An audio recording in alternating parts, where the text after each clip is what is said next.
Well, I came across it's kind of a joke about a new preacher 자, 제가 어떤 새로 부임하신 목사에 대한 농담을 하나 들었습니다. who, when he began preaching, his first sermon only lasted 8 minutes. 처음 제가 그분이 처음 설교를 할 때 설교가 겨우 8분이었습니다. And the following Sunday, it was 40 minutes. 그런데 그 다음 주에는 설교를 40분이나 걸려서 했습니다. But then the third Sunday, it was 3 hours. 근데 세 번째 주일에는 설교를 3시간을 한 겁니다. I don't go that long. But the elders were concerned, and so they called him in and they asked him, 장로분들이 걱정이 돼서 이제 목사님을 모셔다가 묻습니다. "What's going on here? 도대체 무슨 일입니까? Your sermons are getting longer and longer and longer." 설교가 점점 더 길어지고 있네요. He replies, "Well, the first Sunday, 그러자 목사님이 첫 주일 때는요. I just had all my teeth pulled, 제가 이빨을 다 뽑았었거든요.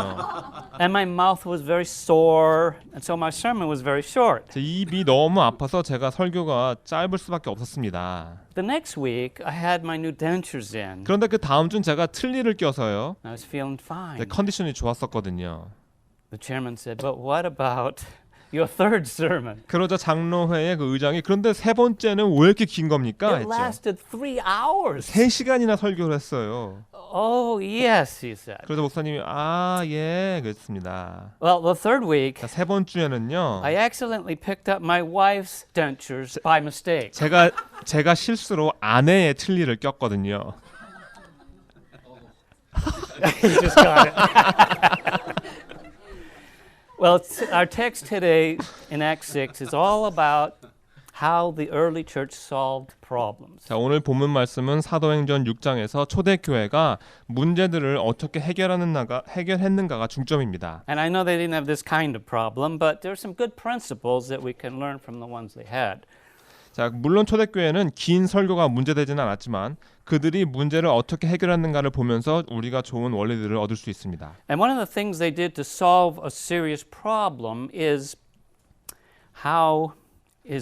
actually the reason why the church had a growth spurt. 그리고 이렇게 심각한 문제를 해결하기 위해서 그들이 했던 일 중에 하나가 나중에 그들이 순식간에 성장할 수 있었던 이유이기도 합니다. So as we were tracking the story of how the Holy Spirit was at work in the early church, and it started, beginning in chapter 1, and we see that the story, it goes from looking at the church from the inside, and then from the outside, and then back again from the inside, and back and forth, back and forth. 자, 성령님께서 교회 안에서 역사하셨던 이 이야기를 살펴보시면요.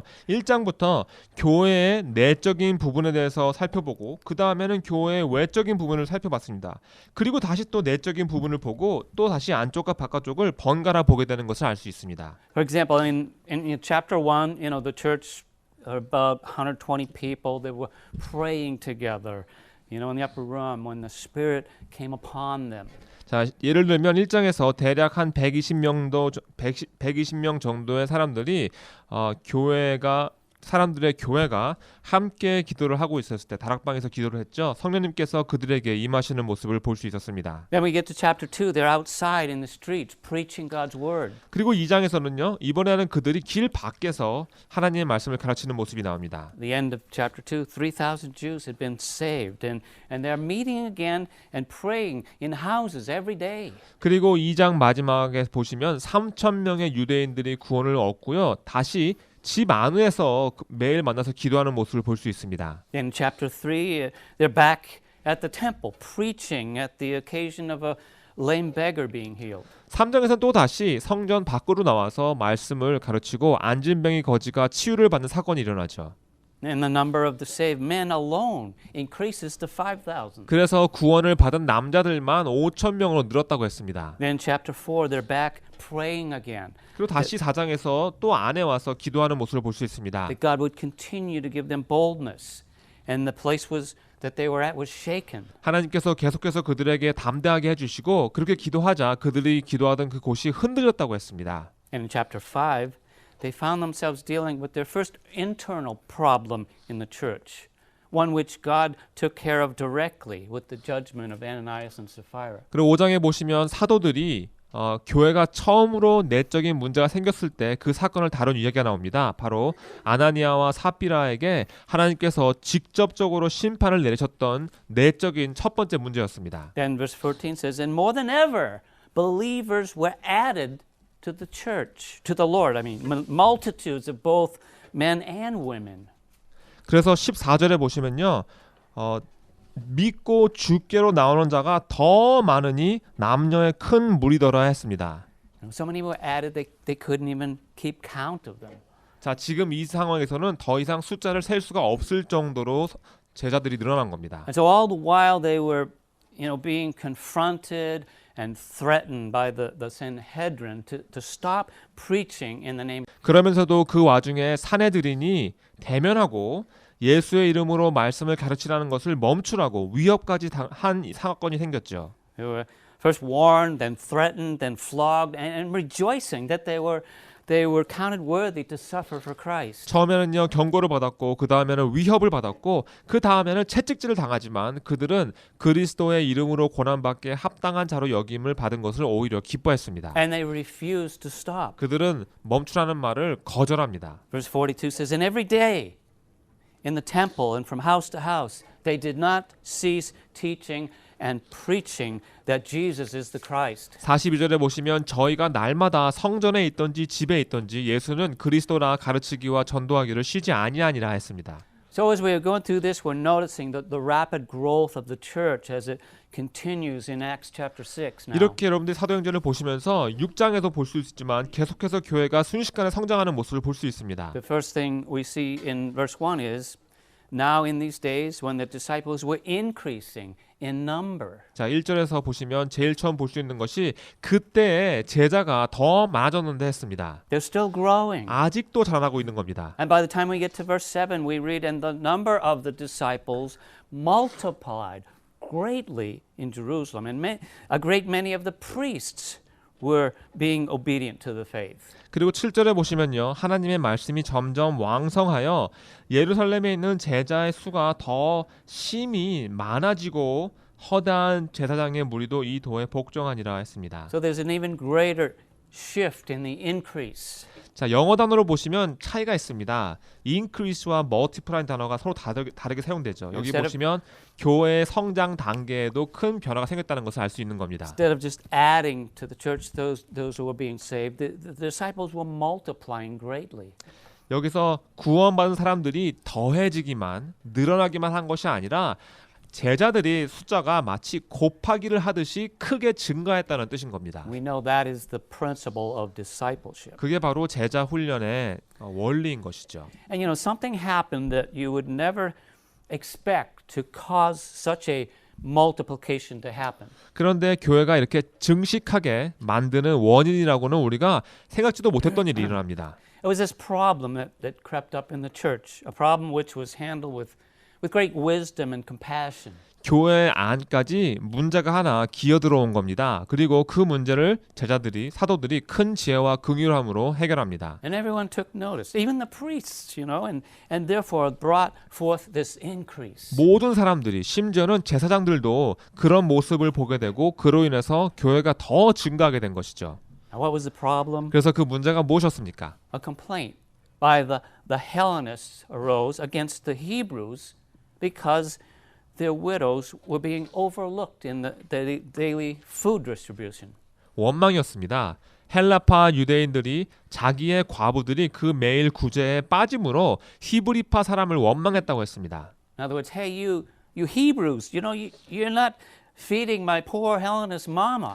여보시오 히브리파 분들 우리 불쌍한 헬라파 엄마들을 먹이지 않으셨어 한 겁니다. Now there's no explanation about why or how this happened, and it may just have been an oversight. We don't know. 자, 왜 이런 일이 어떻게 일어났는가는 설명이 나와 있지 않습니다. 어쩌면 그냥 실수로 놓친 것일 수도 있습니다. Nevertheless, it was quite disturbing. 알 수는 없지만 큰 소란이었습니다. And we know the fact is that when people see problems in the church, it causes them to want to go either somewhere else or just not attend.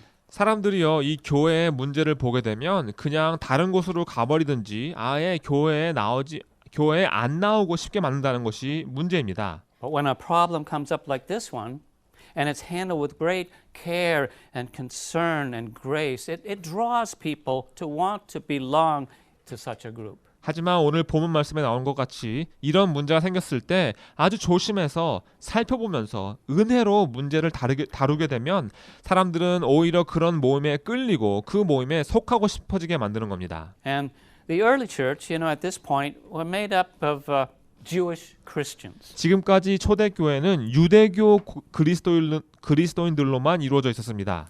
Some were, Jerusalem and Palestinian Jews who spoke mainly Aramaic. 그 중에 한 부류는 예루살렘과 팔레스타인에서 온 이 아람말을 쓰는 유대인들이었고요.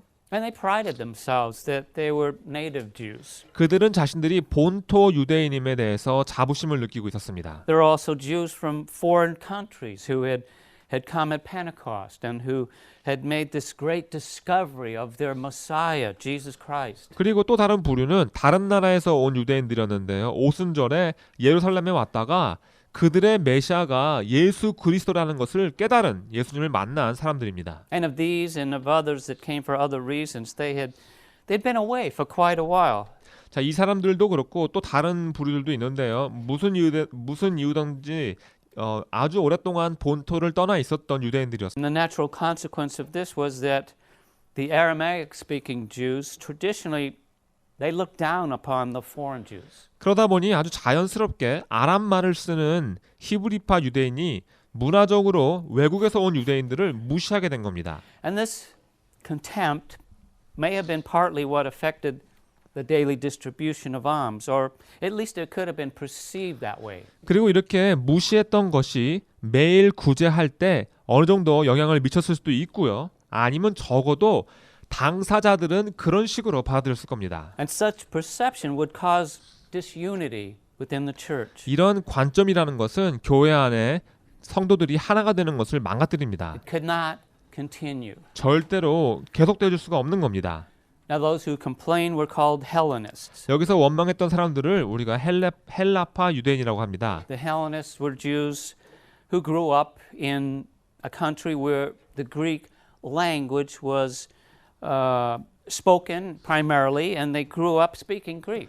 이 헬라파 유대인들은 그리스말을 사용하는 다른 나라에서 태어나서 주로 그리스말을 쓰며 성장했던 사람들입니다. But those within Palestine, particularly in Jerusalem, they spoke Aramaic or biblical Hebrew, and they held more closely to the Hebrew customs and traditions. 반면에 팔레스타인에서 특히 예루살렘에서 히브리 말이나 아람 말을 썼던 사람들은 그 히브루의 문화와 전통을 아주 잘 지켰던 사람들입니다. History tells us that the antagonism between these two parties arose during the days of the Maccabees.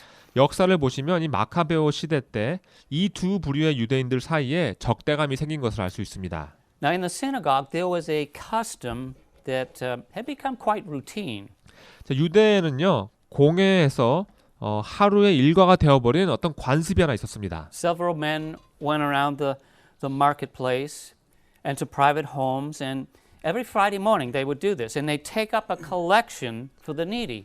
금요일 아침마다 몇몇의 사람들이 시장과 개인 소유 집들을 돌아다니면서 도움이 필요한 사람들을 위해서 헌금을 거둔 거죠. Now some of this was money, and some of it was food or goods. 돈을 받을 때도 있고 음식이나 물품들을 받을 때도 있었습니다. Later on that day, they were distributed to the needy. 그리고 금요일 날 나중에 도움이 필요한 사람들에게 그걸 나눠주었습니다. Those who were temporarily in need, they received just enough to enable them to carry on. 일시적으로 도움이 필요한 사람들에게는 그 상황을 타개할 수 있을 정도만큼으로 충분히 주었고요. And those who were permanently unable to support themselves, they received enough for 14 meals, enough for 2 meals a day for the coming week. 그리고 장기적으로 스스로 유지할 수 없는 사람들은 14번의 식사를 공급해 주었습니다. 하루에 2끼씩 다음 금요일까지 일주일 동안 먹을 수 있는 양이었죠. And the fund for this distribution was called the kupa, which is a term for charity or basket. 이렇게 구제하는 데 사용되어진 기금은 쿠파라고 합니다. 자선 또는 바구니라는 뜻입니다. And we see the Christian church, they took over this custom.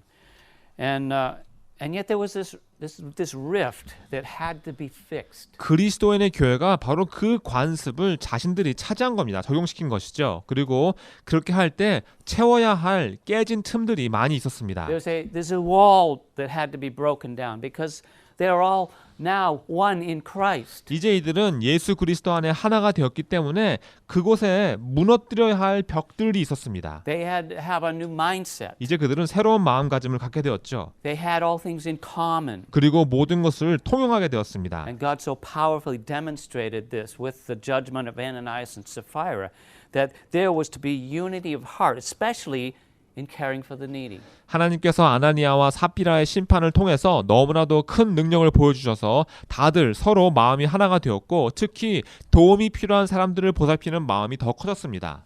Now, do you think that the lack of care and concern for the poor and needy has kept the Christian church from growing? 여러분들 가난하고 도움이 필요한 사람들을 보살펴주거나 걱정을 주지 않을 때 그리스도인의 교회가 성장하는 것을 방해받을 거라고 생각하십니까? Can people see our love and compassion by the way we respond to people's needs? 도움이 필요한 다른 사람들을 우리가 사랑하고 긍휼하게 여기는 것을 다른 사람들이 볼 수 있을까요? Well, verse 2 reveals that the apostles, they did have a heart for the needy, but it wasn't their priority. 2절에 보시면 사도들이 도움이 필요한 사람들을 생각하는 마음은 있었지만 그것이 그들의 최우선순위가 아니었다는 것을 알 수 있습니다. Serving tables, that is.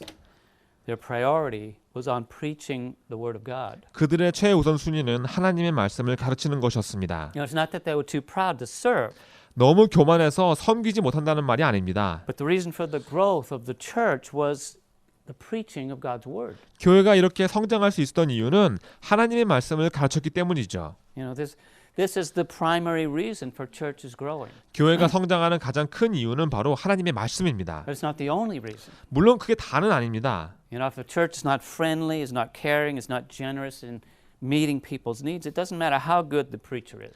교회가 친절하지 않고 보살펴주지도 않고 사람들의 필요를 채우는데 관대하지 않으면 말씀을 전하시는 분이 아무리 설교가 좋아도 아무 소용도 없습니다. So the apostles called together the church and they gave them a proposal. 그래서 사도들은 교회를 다 불러서 제안을 하나 합니다. The assembly was to choose 7 men. 교회에서 7명을 선택하라고 한 것이죠. Verse 3.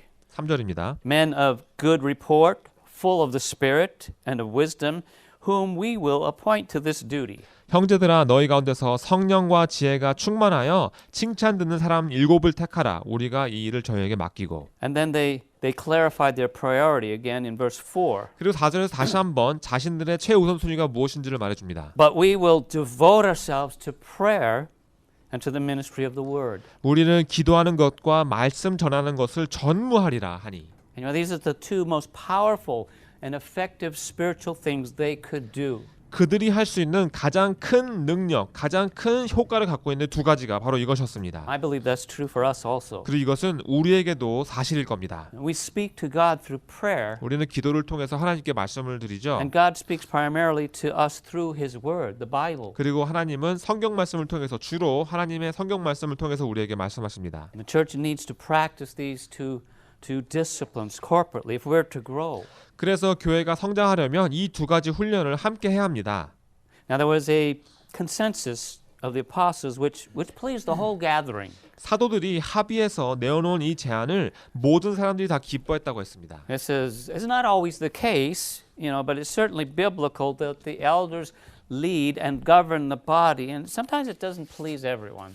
항상 이런 것은 아니지만 장로들이 교회를 인도하고 다스리는 것은 아주 성경적입니다. 또 그렇게 했을 때 때로는 모든 사람이 다 좋아하지 않을 수도 있습니다. But their decisions were born out of prayer time spent with God. 하지만 그들의 선택은 하나님과 시간을 함께한 기도를 통해 나온 것이었습니다. And their priorities were revealed so that everyone was in agreement. 그리고 사도들의 최우선순위를 사람들이 알게 되었고 다들 그것에 동의하게 됩니다. And the congregation chose 7 men, all with Greek names, by the way. 그리고 교인들이 7명을 선택하는데요. 모두 다 그리스 사람들의 이름입니다. They were men who were Hellenist, Jewish, believers who had cultural ties with these widows and would care for them in love. 그들은 헬라파 유대인 신자들이었던 겁니다. 이들은 헬라파 유대인 과부들과 문화적으로 서로 연결되어 있었기 때문에 그들을 사랑으로 보살펴 줄 수 있었습니다. Now, some believed that these were present-day deacons. 어떤 분들은 이 7명이 오늘날 집사라고 생각하시는 분들이 계십니다. They were actually the prototype of deacons, 그분들은 말하자면 집사의 원형인 겁니다. as the office of deacon it hadn't been established yet. 이 집사라는 직분은 아직 이 당시에는 만들어지지 않은 상태였습니다. But notice also they were chosen to meet a need, not to fill a position or an office. 왜냐하면 어떤 직분에 사람을 세우기 위한 것이 아니라 누군가에게 필요한 것을 채워주기 위한 일을 해결하기 위해서 세워진 자라는 것을 알 수 있기 때문이죠. And verse 6 says these they set before the apostles and they prayed and laid hands on them. 6절에서 사도들 앞에 세우니 사도들이 기도하고 그들에게 안수하니라 했습니다. So then back to the outcome of it all in verse 7. 그리고 이 모든 일의 결과가 7절에 나옵니다. And the word of God continued to increase, and the number of disciples multiplied greatly in Jerusalem, and a great many of the priests became obedient to the faith. 하나님의 말씀이 점점 왕성하여 예루살렘에 있는 제자의 수가 더 심히 많아지고 허다한 제사장의 무리도 이 도에 복종하니라. Why? 왜요? Because there was love and reconciliation and forgiveness was shown and experienced. 사랑이 있었고 화해함이 있었고 용서함을 그들이 보고 체험할 수 있었기 때문입니다. So the application for us to be thinking about this week, I'll give you 3 suggestions here. 그래서 우리가 이번 주에 생각해 볼 수 있는 적용 방법이 있는데요. 제가 3가지를 제안해 드리겠습니다. One, how can we become the kind of people who would attract others to the gospel and to the church by the compassion we exhibit towards others? 어떻게 하면 다른 사람들에게 긍휼을 베풀어서 그들을 복음과 교회로 이끌 수 있는 그런 사람이 될 수 있을까요? 2, how can we resolve problems we have even between cultures in a way that will glorify God?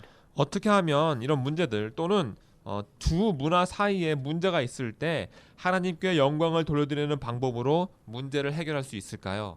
And 3, how can we continue to increase the word of God to people so that the number of disciples can greatly multiply?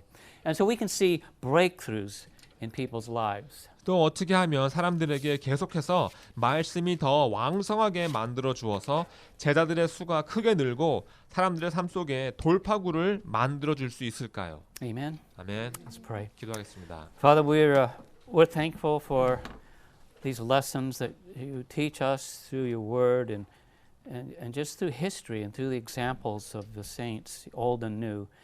And Father, we pray that we would learn from them, even by our current day experiences and circumstances, so that we might seek to, Lord, glorify you in our words and in our deeds, in our conduct. We thank you in Jesus' name. Amen.